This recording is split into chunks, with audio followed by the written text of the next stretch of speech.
Interesting. It was on Colorado Boulevard. It's like where Ajinoya is right now. So the ramen spot. Give me some cross streets. It's on Arkansas and Colorado Boulevard. Okay. Yeah, it's way down there. I don't think it's a terrible location. It's like a death pit. I think. Is it still there? Is it near that strip mall kind of where the ramen spot's still there? The hot pot, the Bronze Empire is? I like that place. No, not that spot. It's further up on Colorado. Oh, okay. Sorry. Yeah, but like I'm pretty sure I think like 5 or 6 other restaurants have opened up in that little plaza and just died because it's just a terrible location. No one wants to get off of pretty much the highway on Colorado Boulevard to jump over to a restaurant. Okay. Unless you're going to D&B's. Yeah, where adults go to play. Yeah. I've got a hand job at a Star Wars game. Nice. We'll dive into Tenderoni segments in the future. Okay. That's going to be on No Vacancy Gold. You're going to have to pay for that service. Yes. Sensitive content. It's like the HBO. Okay, so you got your first restaurant gig with 90210. Correct. Nice. No, I just wanted to say that again. Okay, so... It's just hilarious because it's pho. So it doesn't really work. It's 90210 pho. It's, Yeah. But whatever. We'll not talk about that. They gave themselves a little bit of a disservice there by changing their name. But at the same time, the pun is there. The wit is there. And I know those L.A. folks, they probably love that wit. So how was working with those folks? It was cool. I mean, they were all right. They didn't, we'll just leave it at that. Okay. They were okay. And then is this when we're about to start coming to Denver? Yeah, so I worked with them for about 6 months, and I did everything. I worked with this dude, Rick Gordon, who was 27 years with P.F. Chang's before he was brought onto this. So me and him would ride around L.A. in his Lexus and go to the different 90210 restaurants, and I was kind of like his right-hand man. So I did everything from put together the entire pitch deck for Broken Rice to helping him pick out the wood that's going to be on the chairs to, going over details in the store of like Wi-Fi and, USB plugs in the chairs. Like if you go into Ajinoya, that's pretty much all mine and Rick's work. It's still, they took over the restaurant and then left it. Huh? Are you like, God damn it? No, that's cool. It's cool that they didn't touch it. They didn't have to change anything. So be like, hey, it's and I got to put it on my portfolio. It's, it's whatever. So your interior design game is strong. Yeah, I literally met with like an interior design company in LA, and they were like, "Oh yeah, like our other project that we're working on is like we're doing something with DJ Khaled and also Steve Aoki. Like we're doing his living room." I was like, "Okay." So like this company that I worked with obviously just hired the best. Yeah, they just hired the best in every industry. That's why when we came to Denver, they looked up Sprocket. They were like, "Yep." So that's how we got connected with those guys. Yeah. Shout out. Yeah. Shout out. So okay, well that's a pretty neat story. I don't know. The dots, right? Yeah, that does pretty well. To Denver. Yeah. Yeah. I mean, San Diego, LA, I consider it all. And we know how you got into the restaurant business now. Yeah. And so now you and your brother, who you'd mentioned earlier when y'all were chasing kids around the country in a non-creepy way, y'all had a big van, so it wasn't weird. Tour bus, yes. I'm sorry, it has windows. We were playing FIFA in the back and everything. It was awesome. Nice. I mean, that's pretty fucking cool. So y'all been around as this evolution has kind of come about in social media. So not only in the marketing aspects, but also in like how to, I guess, engagement and everything across the board. So y'all started y'all's group here, which does something similar, which is how we get to always go to all these fun food events together. Mm-hmm. Yeah, so we have a company now. It's called Mazza Marketing. We work with a few people in town and a lot of people across the country, different aspects of different industries. So we do everything from health. So we have a few places, like I mentioned, we do the float centers. We've worked with gyms. We've worked with apps. There's one that recently that we're working with called Airside Mobile. So they're like the app when you come into the country and you have to do like those blue and white forms for customs. All that's on an app now. So like that's kind of cool.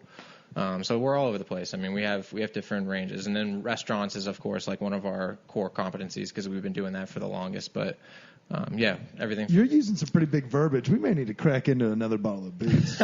So, funny thing, though, when he was talking about the whole airport being on the app, like the documents coming in, I was just thinking, it just reminded me of, like, people that still print out their tickets. Kind of like how the McAllisters got fucked when they threw them in the people who don't use their smartphones, like... Now, on occasion... It's frustrating as fuck. On occasion, I'll get them because my phone is, as most friends know, is either fucking broken and or it's living at 6%. I have this problem where I go to sleep on accident, like all over the place, so I'll never be near a charger.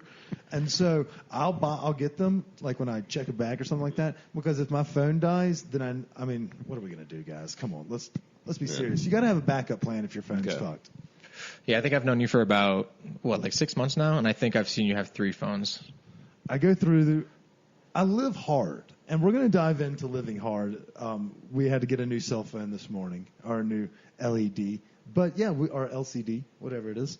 But we live hard here in this, whatever we call this life. You only get one trip around this rock, so we make sure we count it. All right. The shit, but we're going to get your input on all of it. So for those that obviously don't remember, Zach also runs DankEatsBlog. He has his fingers on the pulse in a lot of different industries, one of which this past weekend you went out to Palisades. All right, let's start at the beginning of last week. We all hit up a new restaurant, Woody Fisher. Mm-hmm. So Woody Fisher, for the listeners, new restaurant, I think it's opens July 1st. And so on July 1st, It's their grand opening, yeah. Yeah. So grand opening. Franco Ruiz is the chef. He used to be at Fruition. He has now taken the reins over in what used to be the oldest fucking building. Or it's the oldest standing building in Denver. It used to be a firehouse or some shit. The oldest standing firehouse in Denver. Ah, there we go. That's the one. Sorry, I was looking for it. But yeah, we ran into you there. We got pretty sauced up. Let's go through the week of events. How did you like Woody Fisher? What do you expect from him in the future, Zach? I thought it was really good, man. I think there's a chef there that they have that is cares about what he's bringing to the table, and he's got a little bit of, free creation space there to run with. So I think he's going to be able to bring some good shit to the table, man. Everything I tasted that night was excellent. The chicharrones, the chicken skin chicharrones with the ranch and the buffalo sauce, which actually weren't ranch and buffalo sauce. They were I can't remember what he made it out of, but it wasn't those two things. But those were amazing. That orange stuff was delicious. And for those that want to go look back at our pictures, we posted them on the Instagram at NoVacancyCO. Chris, what are your thoughts? You've eaten at places, fine dining like Alex Siddell's, other restaurants. He's a James Beard guy. What's Franco going to bring? What do you expect out of Woody? It seemed like the space was really awesome. It was kind of cool how they redone some things and kept some of the original firehouse and some kind of memorabilia from the firehouse there. It's definitely an inviting space. The drinks were good. We had a couple cocktails there, and the food was actually really nice. Just depending on how they work it out in the first couple weeks, first few months. But I think it's definitely got a chance to succeed. Those pork short ribs were bomb. Those pork short ribs were really good. With the cheesy grits. Good. Yeah. I forgot about that. Yeah, we did a lot last week. So it's hard to remember, but yeah, it's definitely one of those things. I think it's got potential. I like it, and I couldn't agree more. I think the spot right there, it is technically connected to a hotel, but it's obviously not affiliated with whatever the hotel is. It's right there in the walking distance from the baseball stadium. The actual location's 1990 Chestnut, I think. I'm just spitballing. Right across from the King Supers. It's across from the King Supers. But yeah, 20th. You mentioned that. The natural light, that room, it has a lot of exposure. Those doors come up, so it's got a great little area for the summertime. And then at the same time, it kind of reminds me a little bit of that Pistol Whip kind of vibe where it's American, new vibe, just progressive American food. It's going to be creative dishes, fresh ingredients. It also wouldn't be a bad bet, if you're going down for a baseball game or after an early day game, swinging by there, afterwards, because it's pretty close to the stadium. Yeah, it's not far, and there's a little bit of walking path. It's 2 blocks. Yeah. Yeah, and it's for those, it's 20th and Chestnut. You can get to it right off the interstate off 20th Street, or if you're leaving downtown, it's right past the baseball stadium. It'll be on the left. But yeah, so that was Monday. Tuesday night, I actually stuck over, and I'll go ahead and steal the show for a second because I think Tuesday I let y'all have a breather before we partied again Wednesday. Tuesday I did the opening of the Westerland USA, whatever the company's called, Westerland. It's an outdoor retailer. They opened up in the free market, our buddy Kelly Whitaker's place over there with Bruto. So they had a little party over there. So we went and hung out with the outdoor retailers that were here all week. Did some day tripping, did some afternoon cocktails, drinks, libations, things of that nature. So shout out to them. If you're looking for new spots, go check out some Threads. They have clothes from all over the world, and so they actually don't separate them. This may just be new to me because I'm an idiot. They have a clothing store that's unisexual. All the clothes are unisexual. You just find things that fit your size. So it was like shorts. Not chick shorts or not dude shorts, just shorts. If they fit you in the waist, then those would be the shorts if you like them. But at the same time, they have a lot of cool shit, a lot of linen and shit like that. So if you like, they had some nice summer threads, and then they have camping gear and outdoor shit as well. So check them out. Retailer, free dairy block. It's in the free market. Also, while you're in there, go check out that onigiri from Kelly's place. On to the big event of the week, which shout out to our friends over at Hey Sprocket and the friends at Eat Denver, at Eat_Denver. Go give them a follow. They have their pulse on the individually owned restaurants of Denver. And so I've been speaking for about a minute straight now, so I'm going to pass this off to y'all. Let's talk about some of the meal that y'all thought really popped and restaurants that made you maybe want to go back or go try now after tasting a bite. It was actually a really fun event. They had cocktails, a shit ton of food.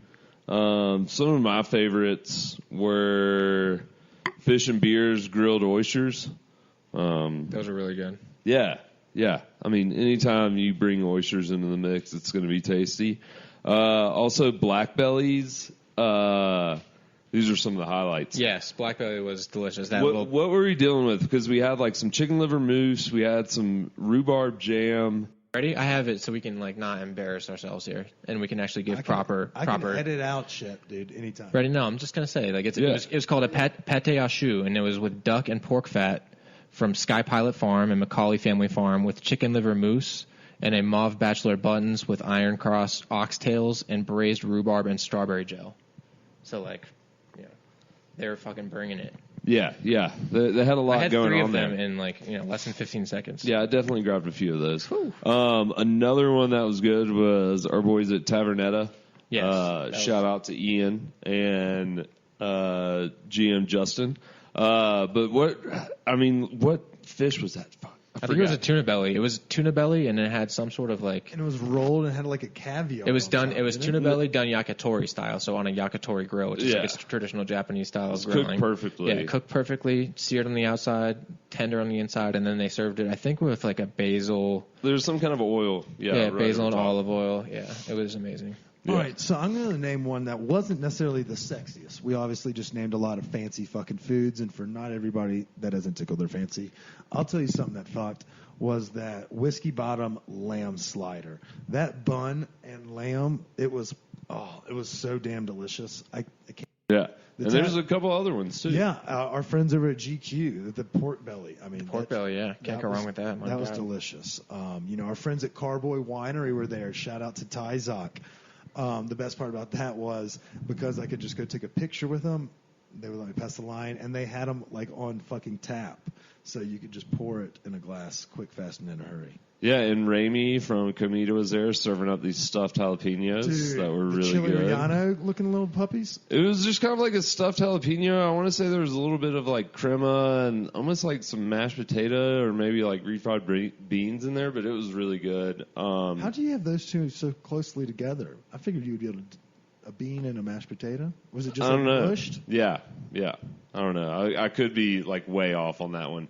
But what was this? What was this beef heart? Because I don't think I got. Oh, dude, I had that. It was from Butcher's Bistro. Yeah, it played. I was at their table. I felt so bad, dude. I walked up and I was like, beef heart, and I was like, fuck yeah. But then I saw literally 4 or 5 people walk up and they were like, beef heart, ew. I ate the shit out of that. I had at least 4 of those. I must have missed that table because I heard everybody talking about it. It was delicious. All right, so here's some life advice for any of these people that if you start going to these events, and it's for any event, it's for booze as well. It's about trying to hit as many of them as possible unless you find something that's super, super dank. So, you don't want to get every single fucking slider. Because if you do, or a bite of a slider. Stuffed. Yeah, you go a bite of a slider, but you also have to look at what a crab cake slider is too much bread because a crab cake itself could just be served. So if you go for all the sandwiches, you're going to be out in 30 minutes. Definitely. And then here's another key, a tip from not a pro but from an alcoholic, functional alcoholic. 2 jobs, remember that. One pays. Yes, that is true. The key is to avoid heavier drinks and beers. Also, the waiting line for those drinks were too long. You have to go something easy to grab like a wine or a really light beer if it's a beer situation. Like if you're at a beer festival, you got to avoid those stouts until the end when you're already drunk, and then they'll tip you over the edge. But after you drink those, you're going to be so full, you're not going to be just making the rounds as often. So that's just my 2 cents about how to navigate